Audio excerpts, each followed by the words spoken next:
No woman is worth the collapse of your inner kingdom. A beautiful face is too small a price for a fragmented mind. The real poverty was not being without her, it was being without yourself. Nothing drains a human being more than living half in reality and half in imagination. No woman is worth the collapse of your inner kingdom. What is an inner kingdom? It is your clarity, your silence, your vitality, your centeredness, your ability to sit alone without psychological hunger, your undivided attention, your inner stability. That is the kingdom. Most people lose it cheaply. A compliment steals it, a rejection steals it, a beautiful face steals it, a memory steals it, a fantasy steals it. Then they spend years trying to recover internally from something that externally lasted only moments. See the absurdity. One human being appears, and suddenly sleep changes, emotions fluctuate, attention scatters, peace disappears, self worth trembles, imagination takes over, life becomes psychologically postponed. Now, who's ruling your inner world? Not you, an image. That is the collapse of the kingdom. And understand this carefully. The danger was never her beauty. The danger was your unconscious psychological dependence on what her beauty represented. Validation, completion, status, escape from loneliness, identity, fantasy fulfillment. You thought you were pursuing a woman, but psychologically, you were pursuing relief from inner sufficiency. A very different thing. A beautiful face is too small a price for a fragmented mind, meaning no external pleasure is worth internal chaos. People sacrifice their peace, focus, self respect, sleep, discipline, emotional stability for temporary emotional stimulation. That is an extremely expensive trade. Imagine a king selling an entire kingdom for fireworks lasting 10 seconds. That is what psychological attachment often is: temporary emotional intensity, long term inner disturbance. And another thing, beauty fades from psychological normalization. The nervous system adapts quickly. What once felt intoxicating become ordinary. But the fragmentation created during the chaos often remains. This is why people achieve the relationship yet still feel restless. Because the problem was never solved externally. The real poverty was not being without her, it was being without yourself. This is perhaps the deepest one. You thought, I'm suffering because I do not have her. No, you suffered because you slowly abandoned your own inner ground. Your attention left reality. Your energy became externally hooked. Your mind became occupied. Your sense of aliveness became dependent on psychological movement around her image. So gradually, you stopped fully belonging to yourself. And when a human being no longer belongs to himself internally, that is poverty. Even if he has money, even if he has status, even if he eventually gets the girl. Because internally, he is psychologically dependent. A dependent mind is never free, and freedom is the highest wealth. Nothing drains a human being more than living half in reality and half in imagination. That is exactly your situation. One part of you is living life, working, walking, talking, going to the gym, eating, existing physically, but another part is continuously elsewhere, imagining, remembering, longing, fantasizing, replaying emotional movies. This split drains enormous energy because consciousness functions powerfully only when it is whole. A magnifying glass works because light becomes concentrated. Scatter the light and its power disappears. Your consciousness has been scattered across memory, fantasy, future projection, emotional longing, imagined scenarios. So naturally, vitality weakens, presence weakens, and eventually life begins feeling dull because the mind is never fully here. Most people live this way for decades, half alive in reality, half trapped in mental cinema. And the tragedy is, they call this love. It is rarely love. Usually, it is psychological attachment mixed with fantasy, dependency, identity, and emotional stimulation. Love has spaciousness. Psychological attachment has fear, compulsion, and occupation. One liberates, the other consumes. So the real question is not, can I get her? The real question is, why did one image gain the power to occupy my inner world for 2 years? That question leads toward truth, and truth restores the kingdom. What you are calling love, look carefully, may actually be psychological occupation, not love, occupation. A single image entered the mind, and the mind began building an entire identity around it. She is special. She is my future. She completes something in me. I lost something. Now the nervous system repeats that loop every day, not because she is objectively magical, but because thought attached emotional meaning to her image. And repetition strengthened the circuitry. You must see this deeply. You are not suffering from the girl. You are suffering from psychological attachment to an internal image. The actual human being exists somewhere in reality. But what occupies you daily is not reality. It is memory, fantasy, projection, association, mental cinema. That is why even random triggers activate it. A couple walking, a heroine photo, pornography, nighttime loneliness, romantic music, silence, boredom. Everything becomes associated with a psychological image. The nervous system learned this image equals emotional stimulation. Now the brain automatically returns to it for dopamine, longing, fantasy, identity, emotional intensity. And slowly this becomes psychological oxygen, meaning the mind starts feeling alive through longing itself, not fulfillment, longing. That is why many people unconsciously do not want to let go, because the fantasy gives emotional movement, and emotional movement feels like life to the conditioned mind. But look at the cost. Every single day, part of your attention is hijacked. Part of your life force is consumed maintaining an illusion. This is energy leakage, not mystical energy, psychological energy, attention, clarity, vitality, presence. Imagine a phone with 40 apps running in the background. Battery drains, not because one app is huge, but because something is constantly operating underneath. That is your mind right now. The girl is running in the background continuously, and because it runs continuously, your nervous system never fully rests. You said something important. If this had not happened, I would feel whole. No, see more deeply. This event merely exposed an existing mechanism within the mind, the tendency to psychologically attach itself to something external for completion. If not her, the mind would likely have chosen another object: success, money, status, another woman, validation, achievement. The structure matters more than the object. Now look at another illusion carefully. You said, I wanted a fair skinned girl. Observe how conditioning enters desire. Society implants an image. This type of person equals value. Then the ego says, if I obtain this image, I become valuable too. So the desire is rarely about the actual human being. It is about psychological self-enhancement. This is why the mind obsesses.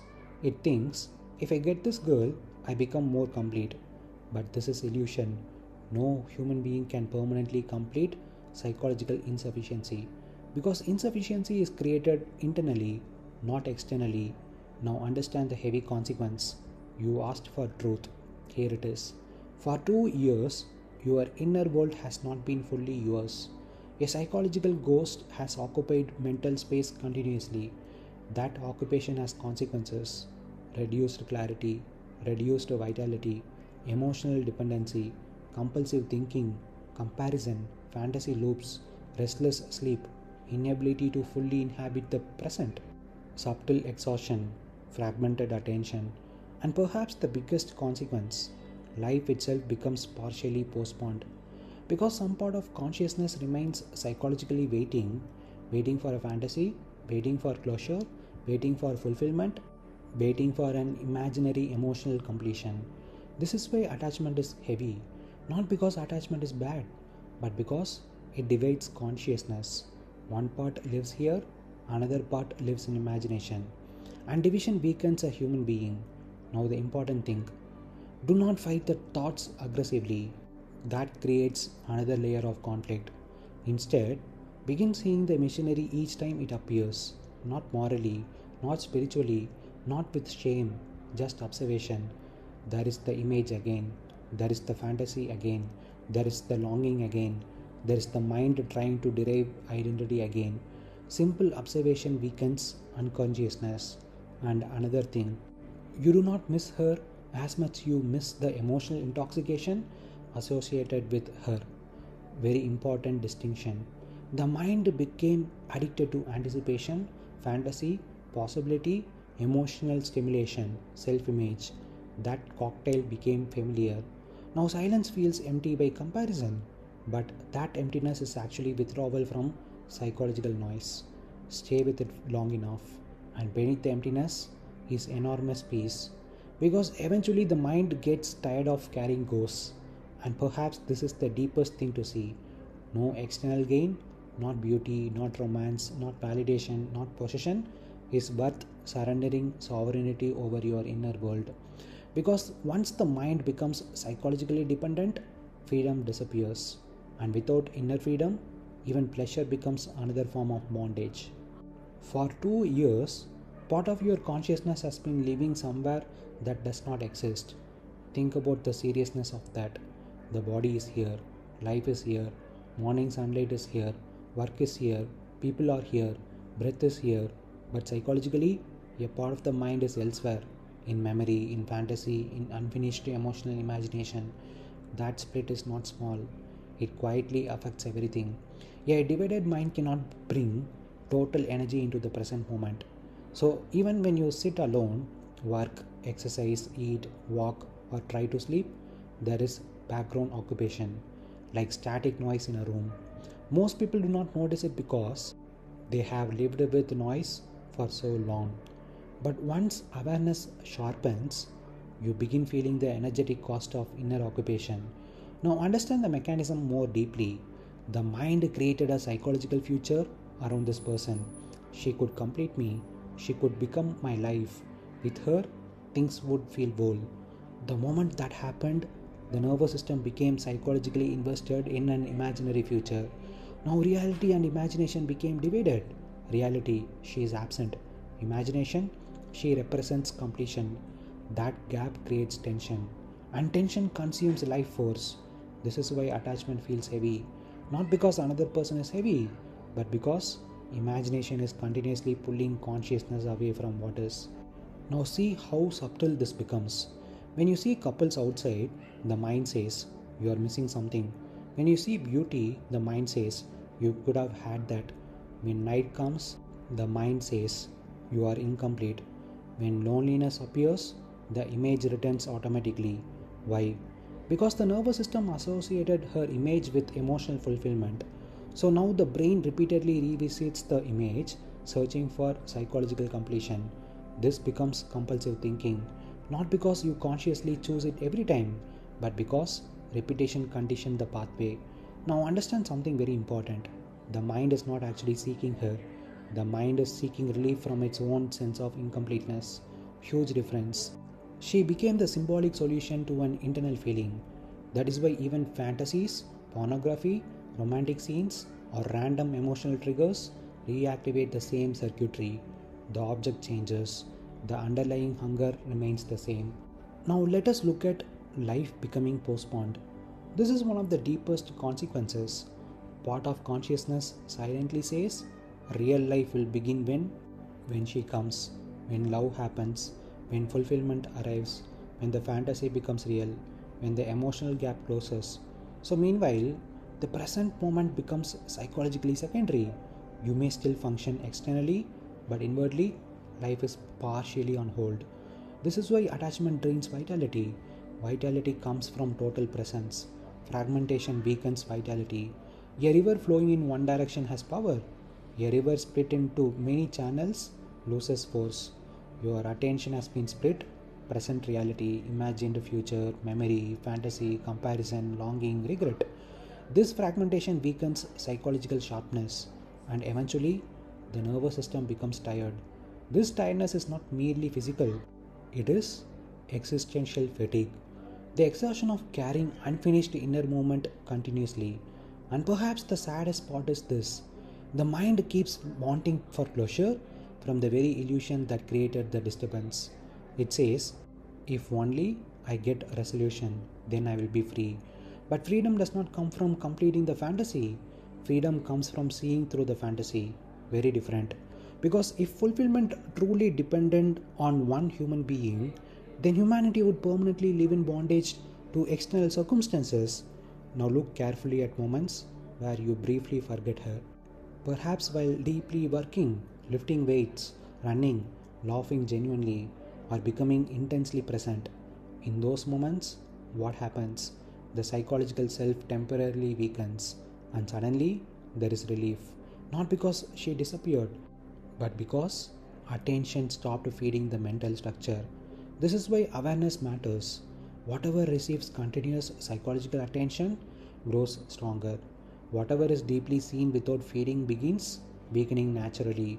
And perhaps the deepest illusion of attachment is this: the mind says, I cannot let go because this person means too much.